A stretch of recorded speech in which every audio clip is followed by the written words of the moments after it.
तो भाई लोग वीडियो देखें पावर स्टार पवन सिंह का, तो बता देना चाहता हूँ पावर स्टार पवन सिंह खुलेआम स्टेट शो पे बोल दिए कि मैं एक संसद का पगार से मैं जितने गरीब बेटी का है उतने का शादी कराऊंगा, 1 रुपया भी नहीं खाऊंगा। तो वो तो बात सही है, पावर स्टार पवन सिंह जो बोलते हैं वो करते हैं।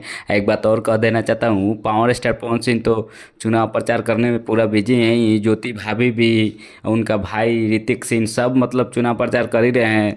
ज्योति भाभी का पिताजी पावर स्टार पवन सिंह के सपोर्ट में कितना सारा सिंगर कर रहे हैं, स्टार लोग कर रहे हैं पावर स्टार पवन सिंह के सपोर्ट में कि काराकट से चुनाव जीत जाए। तो भाई लोग पावर स्टार पवन सिंह काराकट से चुनाव जीतेंगे कि हारेंगे अब यही देखना है।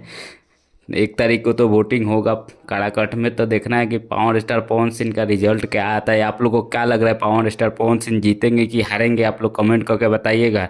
एक बात और कह देना चाहता हूँ, पावर स्टार पवन सिंह के सपोर्ट में कल आ रहे हैं खेसारी लाल यादव जी। तो भाई लोग और बवाल होने वाला है, क्योंकि लाखों संख्या का भीड़ जमा होगा। अब पावर स्टार पवन सिंह खेसारी लाल यादव जी सारा काराकाट को हिला के रख देंगे। और ऐसे भी पावर स्टार पवन सिंह काराकाट को हिला के रख ही दिए हैं अकेले। नंबर 1 सर्च पर आ रहा है आजकल काराकाट, नहीं तो कोई नाम भी नहीं जानता था। अभी के डेट में काराकाट को नंबर 1 में माना जा रहा है। पावर स्टार पवन सिंह खेसारी लाल यादव जी का आप लोग फैन है तो जरूर लाइक सब्सक्राइब कीजिएगा। हम मिलते हैं अगला वीडियो में, तब तक के लिए गुड बाय।